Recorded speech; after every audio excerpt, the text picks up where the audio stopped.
HRN listeners. As we celebrate our 15th year, we are deepening our commitment to giving voice to the next generation of food systems storytellers, and we need your help. Our internship and fellowship programs help activate new possibilities for underrepresented and underestimated young people through experiential journalism, audio engineering, and production training.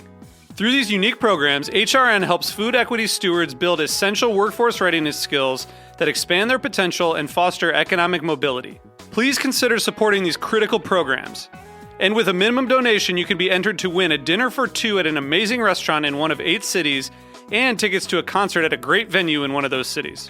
We have incredible partners across the country who have donated, as they also share our passion for helping to educate the next generation of food systems storytellers. Check out heritageradionetwork.org/15 to donate and enter to win today. That's heritageradionetwork.org/15 to donate and enter to win today. And make sure you donate before March 31st. Thank you. Today's show is being brought to you by Bob's Red Mill, believers in good food for all. Learn more at bobsredmill.com/podcast. You're listening to Heritage Radio Network. We're a member-supported food radio network broadcasting over 35 weekly shows live from Bushwick, Brooklyn. Join our hosts as they lead you through the world of craft brewing, behind the scenes of the restaurant industry, inside the battle over school food, and beyond. Find us at heritageradionetwork.org.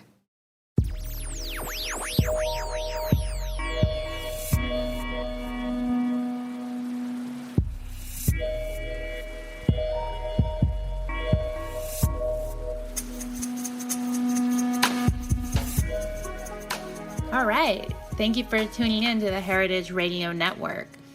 You, of course, are listening to the Farm Report, and I'm your host, Erin Fairbanks. We're coming to you, as always, from the back of Roberta's Pizza here in Bushwick, Brooklyn. And today we are taking a trip north. We are bringing you some recordings from a few interviews I did earlier this summer up in Hyde Park at the Culinary Institute of America. We sat down with the purchasing team there, Brad Matthews and Jeffrey Minard, to talk a little bit about how they make decisions for the culinary school. Really an interesting, beautiful campus. They do a full bachelor's programs for folks in the culinary arts, sending cooks and people working in food out across the country and often the world. Very rigorous program, very big campus. They do a lot of different things up there, from running a multitude of restaurants to the classrooms where students are learning the culinary techniques. So it was interesting to hear a little bit about how, because they're located in the Hudson Valley, they've been able to work towards impacting the local agriculture scene there. Roughly, the Hyde Park campus purchases about $500,000 a year in produce, dairy, eggs, meat, mushrooms, syrup, honey, and more, although I know there is room to grow that number, and we hope they will. But stay tuned. We're going to be bringing you a conversation we had with Brad and Jeff that will give you a little bit of a behind the scenes of what makes the purchasing world work or not work, and some of the successes and challenges they've had with regards to sourcing locally. So thanks so much. And let's take a listen. All right, you are tuned into the Farm Report, and today we are coming to you from deep in the bowels of the Culinary Institute of America, the CIA. I'm sitting in the office of the Director of Purchasing and Storeroom Operations with Brad Matthews, and stay tuned. We're going to learn a little bit more about how he spends almost $7 million, upwards of $7 million a year, bringing food into the program for the students to teach and for folks to eat in the restaurants. So hang tight. We'll be right back. My name is Brad Matthews. I'm Director of Purchasing and Storeroom Operations at the Culinary Institute. So, Brad, you started at the CIA at the end of '89? Yes. And I'm wondering if you can talk to us a little bit about kind of what the purchasing landscape looked like when you first joined the team here. We had too many vendors of the wrong kind, not enough local people, It was found too hard at that time to find farmers, to find a way to get your needs known in advance. But what I noticed was the quality of the food didn't taste the same as it did from the farms that I grew up surrounded by in this area. And so we made a commitment to, as much as fiscally possible, to expand our support of our neighbors, which keeps more farms in business in the Hudson Valley instead of turning them into strip malls. But it also provided us with a much better product. We used to joke with one of my farmers, product's still warm from the morning sun when it came in here, dew covered, Yeah, right. Like that's the ideal. Right, and it was. I remember one farmer who sadly is no longer with us. He had peaches the size of a softball, and you would hold them, and the juice would bubble up around the stem, and the smell was. And once my chefs found out that we had this guy, they would find out when he was coming, and they would be meeting his truck at the dock because that's the quality of produce we could get, and that's what we were after. Right. And we went from marginal, sporadic support of farms, usually when they would back a pickup truck up to the dock and ask whoever was here, would we take it? And they weren't getting the proper dollar for their product, and we weren't getting the proper product. So we had to make it more business-like, even though it was done in a neighborly, support the local guy. So, like, what have you seen over the years as, like, some of the other kind of, like, infrastructure tools that have facilitated some of those relationships? Like, are farmers using different communication methods? Is there other players kind of on the field who are supporting that? So he's pulling out his cell phone. Tell me more. Now farmers are available when you need them. Used to have to get them at 6 in the morning or 6 at night. Or you leave a message on the machine, and if they came in at lunchtime, maybe you would get it. So they didn't know what you needed in advance, and we didn't know if we were getting it in advance. So the cell phone changed the world, but it definitely changed how I was able to work with even my local fishmonger. This is how we communicate. And then now the web, like I told you, that F2T program. Yeah, so what is F2T for people who aren't familiar? It's Farm to Tables, and this was a woman who was a student here at one time, but got out of cooking and went into selling wine, and then she went into, came up with this idea of connecting with farmers and on the web, setting them up on the web so at any time my buyers can go online, see exactly what is available in what quantity and at what price. Sure. And then they set up all their orders, and once that order is in, that product is guaranteed you. Whereas before, sometimes you would tell a farmer what you need, and if you had a good day at the farm stand, you might not have gotten your product. This way it's done, it's set, it saves the buyers an incredible amount of time, it saves my doc a huge amount of time, it saves finance and accounts payable and all those things.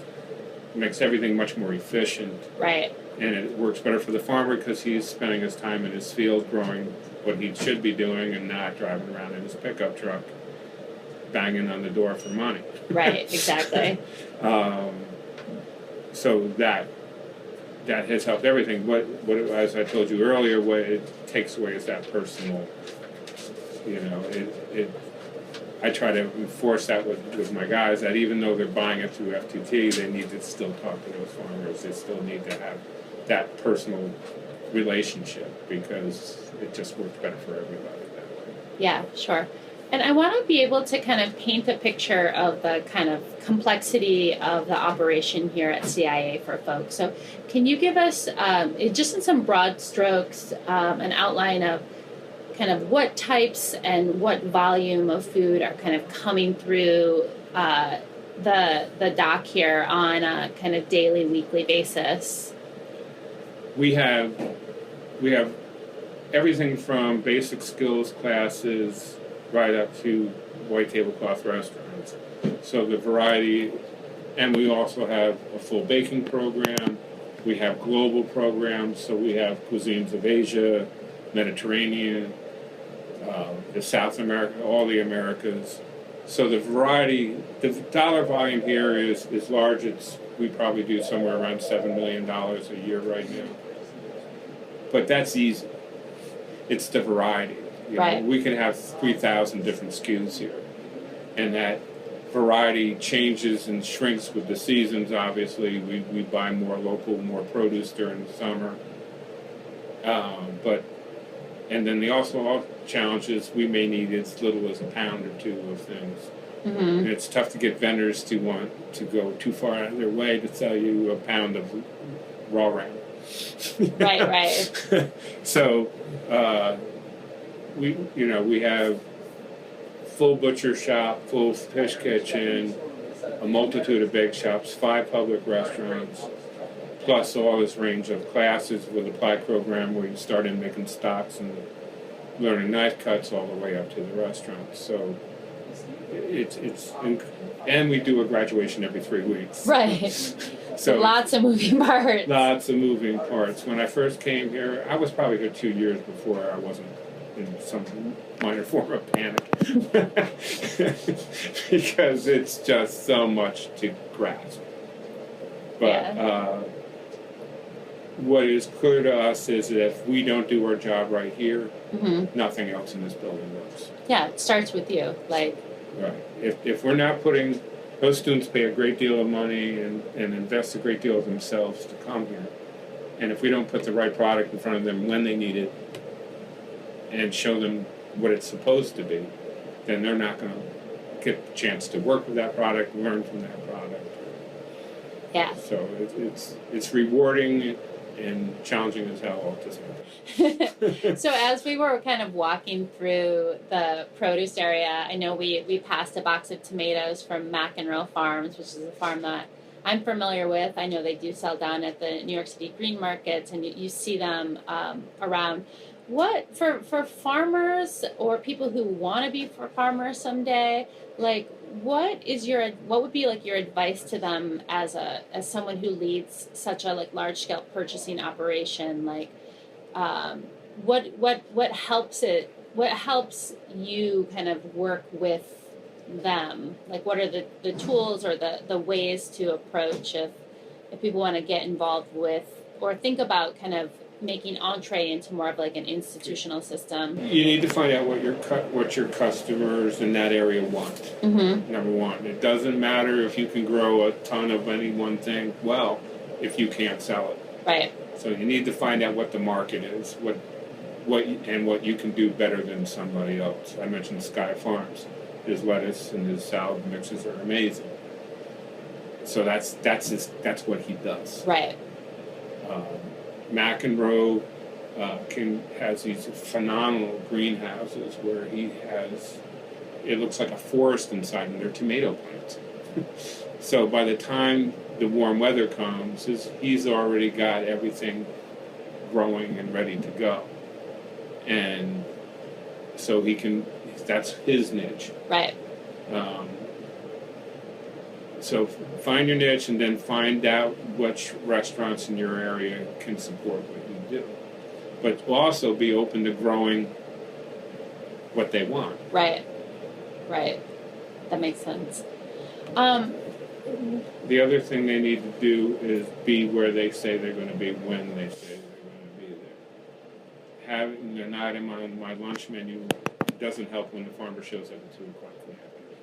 Yeah. Sure. Just kind of like basic. Right. If and that's always been the struggle because they need to be in the field when they need to be in the field. And I understand that. But on the same token, if I promise 3 chefs I will have this product for you on Tuesday morning, it better not show up a Tuesday night. Right, because there's a lot of wheels turning to like produce in that area. So you had mentioned that you thought you guys were somewhere between like 10 and 15% of like regional procurement. Is that right? Yeah. Okay. And I'm wondering if we can talk just briefly about kind of like the produce end of things. I think I understand pretty well, but then I think when you turn around and you're looking at like meat or fish, things become a little bit more complicated ultimately because there's more players involved. You know, there's a slaughter facility. I know you do some butchery here, but obviously you're not butchering everything you're using in-house. Most of it. Oh, really? So when you can you not from quarters and stuff like that, but from primals. From primals. Right. So can you talk a little bit about kind of with your eye towards like meat and fish in particular, like have you seen similar types of changes over the course of your tenure with regards to how you're able to source and who you're able to source from, or do you think that like meat and fish are kind of different than produce? Fish hasn't changed a whole lot. I have chefs that ask for a 7-pound bass for 6 months. Well, the response is it's an ocean, not a shoe store. You know, I mean, we don't grow them. So you got to be what's in the market. Yeah. And that will never change. I mean, farm fish is, you know, aquaculture is changing, and it has to. But there's a local fish farm now. There's never one before. And we're getting these incredible steelhead trout twice a week, 24 hours out of the water at a good price. Right. So that changed. That much has changed. But some of the older aquaculture fish still doesn't have the flavor or the appeal or the market value that wild striped bass does. Sure. So the fish market is you find reputable mongers, people you can trust, know where your fish is coming from, and who can give you the best service. And that's even more important than the price, although with fish, price is very important, but it's getting that service and that trust that matters. Is that because it's so perishable, or yeah? Okay. Perishability. We're fortunate here that we buy all whole round fish, so the idea of them sneaking other species in and all the stuff you hear in the news, we don't run into that. Right. I don't have to worry if it's a red snapper. If I open the box, I know it's a right. red snapper. So the fish market hasn't really changed much. Things have improved somewhat as to, again, how quickly you can know what's on the boat to getting it here. There are better places, easier places to get fish where that's available without just counting on somebody walking down the punch point and going through the process of hoping something good there in quality. Right. Meat has changed in that there are more locals. You know, there's more grass-fed, there's more free-range birds, there's more people raising game birds, and so that has changed somewhat, but the bulk tonnage of my meat, it's still done basically the same way. Yeah. And I guess it's a similar question for people if they're thinking about like proteins and like being able to work with proteins on a more regional level. Are there things that you would recommend or like think like, oh man, if we had more regional farmers doing XYZ or being able to supply XYZ? Being open to what that farmer has. You know, if you want a guy to raise Angus in your area and you want to buy from him, but all you want is a strip loin. It's tough. Right. What do you do with the rest of the cow? Yeah, what are you going to do with the rest of the cow? He needs to move that animal. Now, we don't buy whole animals here, but we do try to support like quarters and what we, you know, sometimes our chefs will put it on as local market beef. So a chef can ask specifically for that. Right. Okay. So they can change the preparation on that menu item to what is available at that time. You know, if you want your local to have local grass-fed stuff, then you need to use the whole.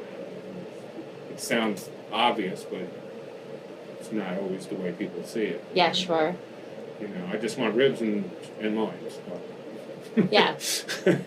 Right. Then either going to pay $17,000 for those things, or so the farmer can afford to, you know, practically give away the rest of the animal, or you need to be able to work with the product that's available. Yeah, I think that's definitely a challenging thing with beef, because I remember that from early in my career. I was working at a corned beef place. I'm like, why don't we just buy all local briskets? And the chef was like, what do they do with the rest of the cow? We go through hundreds of briskets a day. Like, how do you think it works, kid? There's another 1,900 pounds. I was like, oh, right. Oh, yeah. Well, I don't know. Open a hamburger stand? And are you, like, what is your engagement with, like, students with regard to, like, how do they learn about purchasing and procurement? Like, how does that work its way into the curriculum? That is in the curriculum. I don't teach it. There are people here that teach it. One of them was one of my farmers at one time, and he's now teaching product ID here. But our doors are open. Mm-hmm. We're not, like a hotel where we lock down the storeroom except for a couple hours a day. Students are in here all the time. Like you heard when you came in, we asked them to leave their bags out front. They walk through, they ask questions, they're available. Jeffrey and Anthony are always fielding questions. They learn the basics of purchasing from their instructors, but they're also welcome on the dock. And you can tell students that are really into it, and they understand that you're going to make or break your business at the back door as well as the front. And they're down here watching the dock and watching how they check product and produce and learning about it by just being here. Right. And my team here will answer any question to any student. And they all know the dock and they all know the issue. So if you're a CIA student and you're listening, come down and knock on Brad's door. Oh, man, thank you so much. It's been such a pleasure. I'm Michael Harlan Turkel, host of The Food Scene and Modernist Breadcrumbs on Heritage Radio Network. I'm here at Bob's Red Mill to find out from Bob himself why his products taste so good. So what's the secret, Bob? To make the best whole grain flour, we look back in time. No modern technology can match the old world engineering of a stone mill. Wow. Bob's Red Mill is using stone mills? How old are we talking here? Well, the stone mills are practically as old as mankind, and no matter what civilization they uncover, they find two stones that people were rubbing together to make something they could eat, whole wheat flour.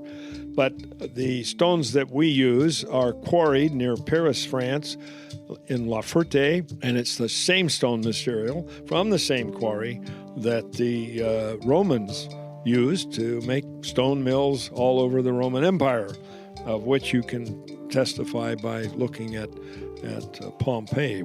It's a quartz material. It has a uniqueness about it. It's very hard. It has a certain porosity, and they put the stones together in a unit of 20 pieces and band it so that they use only the best and sharpest parts. It's an ingenious thing, but very old. I mean, thousands of years old. So it's pretty cool. Those sound like some really special stones. How do they work? Stones turning either the top or the bottom stone, turning at 100 to 125 revolutions per minute, produce a lovely 3, 4, up to 500 pounds, depends on how soft the grain is. The bottom stone is the bed stone, and it's also called the nether stone in the Bible, but it also now turns for some configurations. Would you say that using stone mills lead to healthier grains? I know they do. I can watch it. I showed you. You know it as well as I do. The grain goes in the top, goes through the stones, and it comes out. We don't lose anything, and we don't add anything. Thanks for sharing the story of how Bob's Red Mill is using ancient technology to keep their products on the cutting edge. Michael, we think that we can make a difference by sticking by the traditional way of stone milling whole grain, and that's what we're doing. You can learn more at bobsredmill.com/podcast.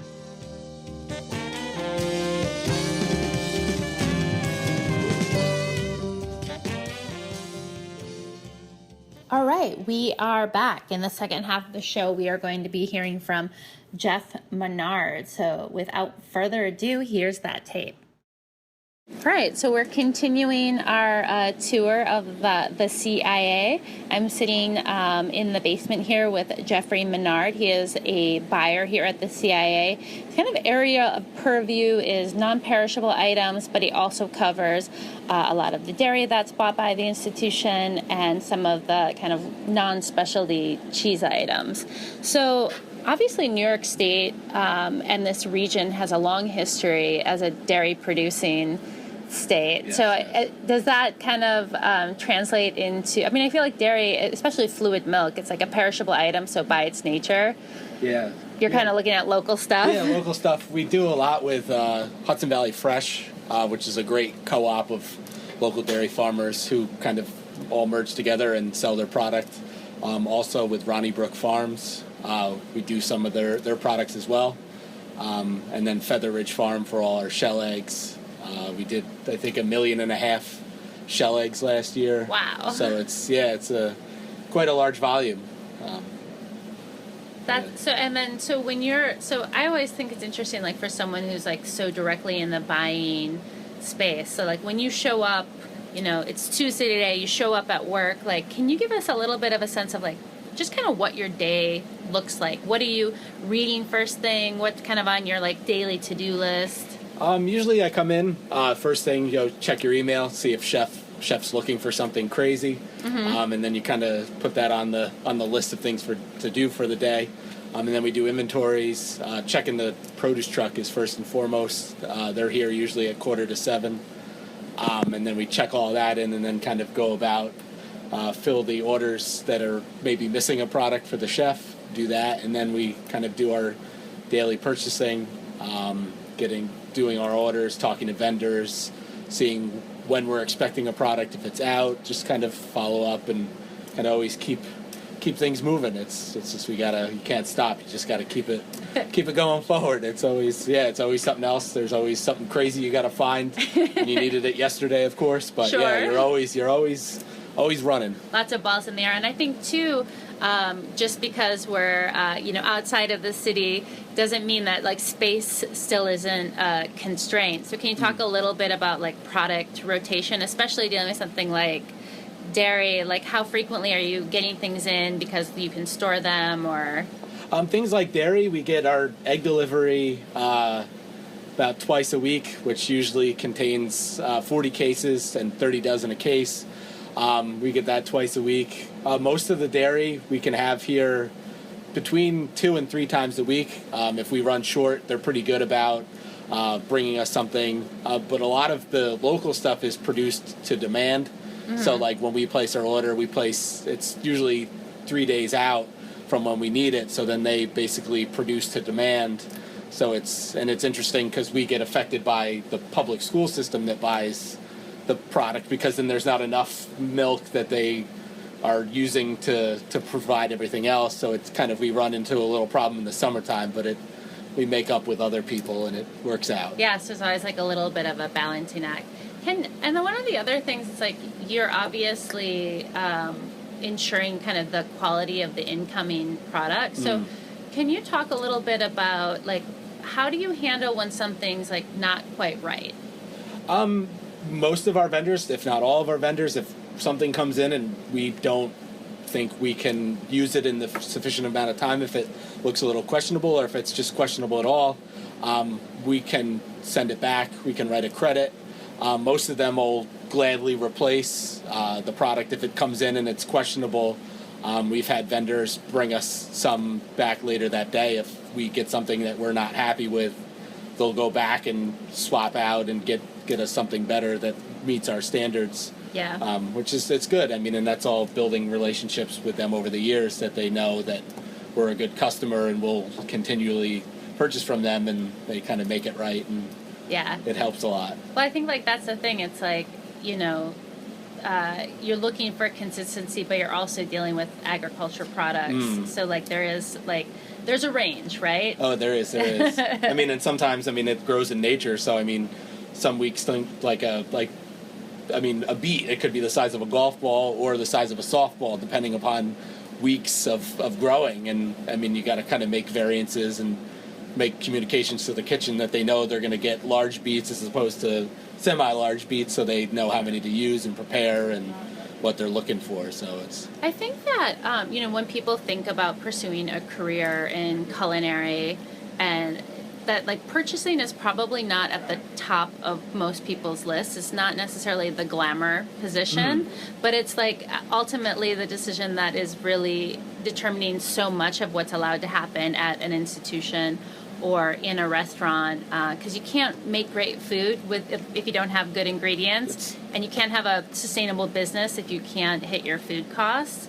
So I wonder if you can talk a little bit about like what types of things like drew you to the role and what your background was, kind of like how you got into this. Oh, it's kind of, I started here, like growing up, I worked in some delis, grocery store kind of through high school, and then I came on the CIA in 2001 as just a storeroom clerk working on the floor filling orders, and then I kind of transitioned into the role of purchasing. It's kind of I have no formal education, just education through working in this industry since I was like 15 years old. Wow. Up until now. So that sounds like a lot of education, actually. So it's funny because when you say, oh, I'm not formally trained, but then you have the background of working in this food industry and growing up in this area. I mean, you always had farmers markets and the access to good food and good produce in the summertime and stuff like that. So are there, like, I'm curious, are there like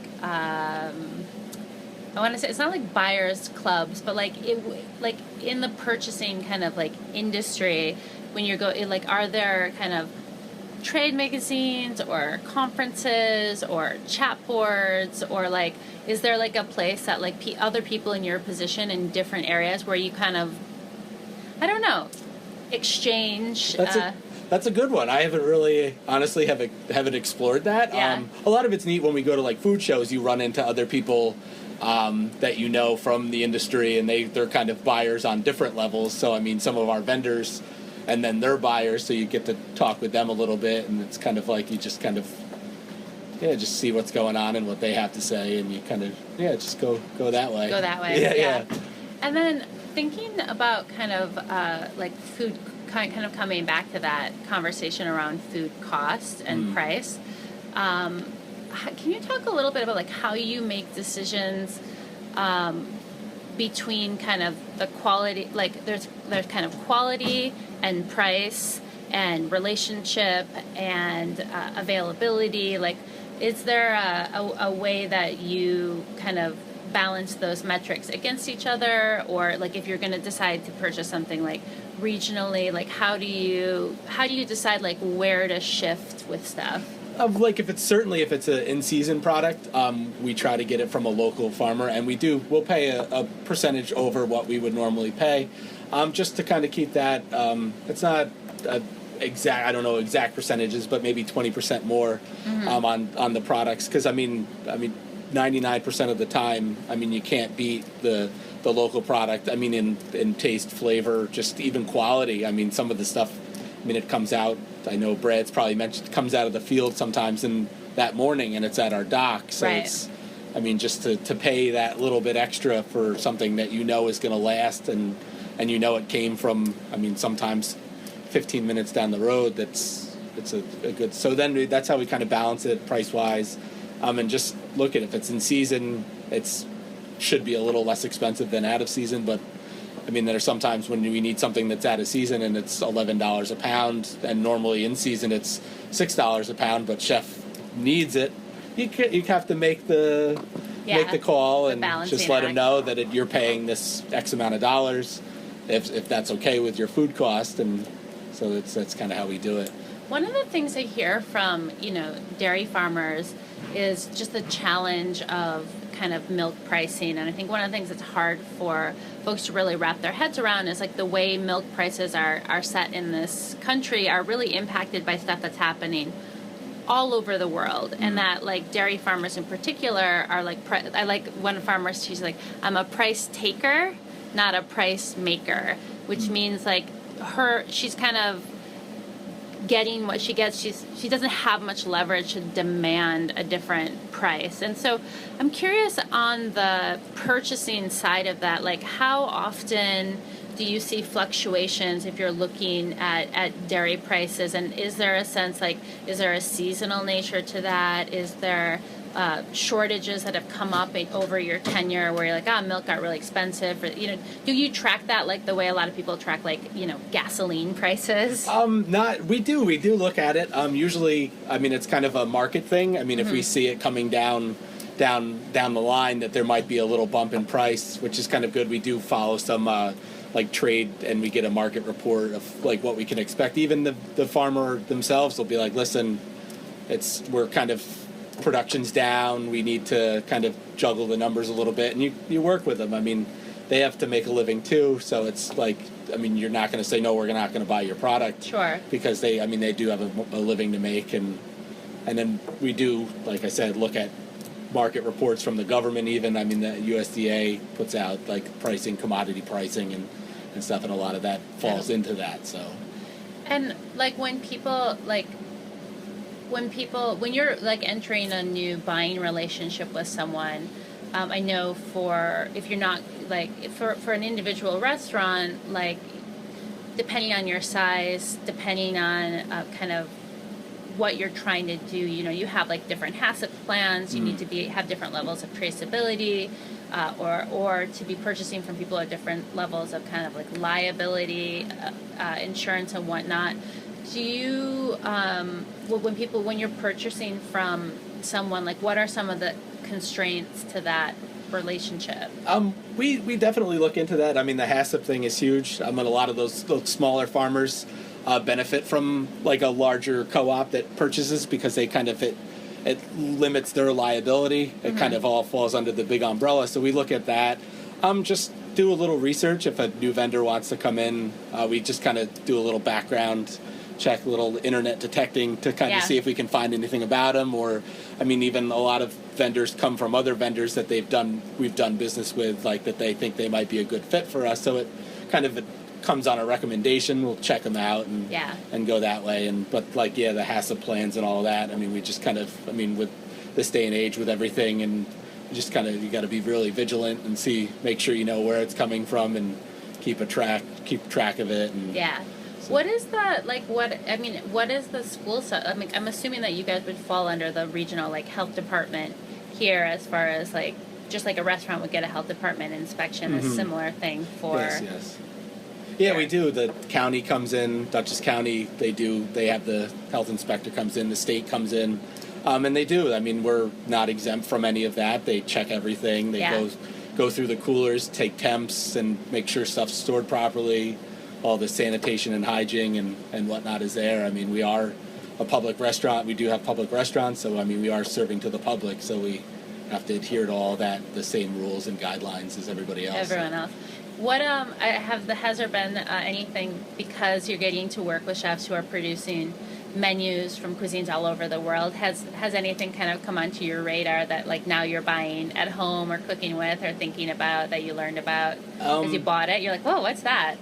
One of the chefs wanted these long peppercorns. They're like, they almost look like a little pine cone. I know it's kind of hard to explain, but like... it's like a Balinese long pepper. And I was like, man, those are crazy. And I tried it. And chef's like, here, just break off a little piece and try it. And I tried it, and I was like, it blew my mind. And then I bought some, and like, it's just one of those things that like for an added little zip, sometimes you're making something, you just throw a little bit in there to kind of like... just a little. It's a real intense pepper, but it's a pretty wild taste. So awesome. Yeah. Cool. Well, Jeffrey, thank you so much. It's been great chatting with you. I really appreciate it. Likewise. Thank you.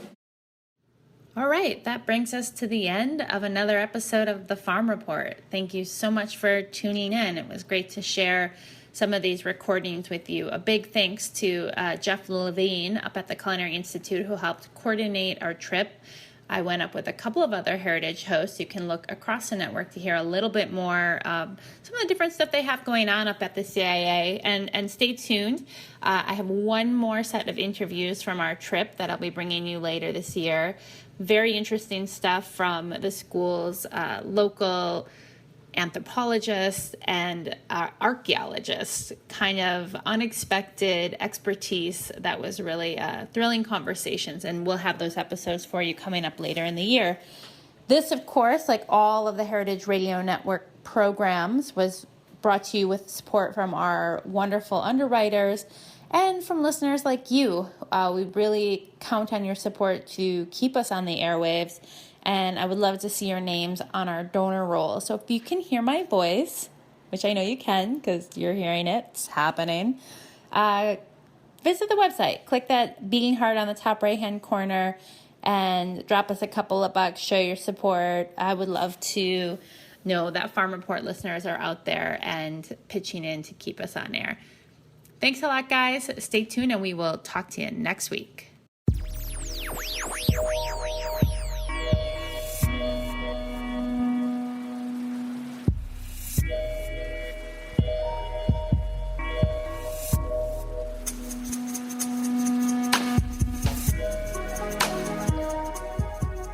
Thanks for listening to Heritage Radio Network, food radio supported by you. For our freshest content and to hear about exclusive events, subscribe to our newsletter. Enter your email at the bottom of our website, heritageradionetwork.org. Connect with us on Facebook, Instagram, and Twitter at heritage_radio. Heritage Radio Network is a nonprofit organization driving conversations to make the world a better, fairer, more delicious place. And we couldn't do it without support from listeners like you. Want to be a part of the food world's most innovative community? Rate the shows you like, tell your friends, and please join our community by becoming a member. Just click on the beating heart at the top right of our homepage. Thanks for listening.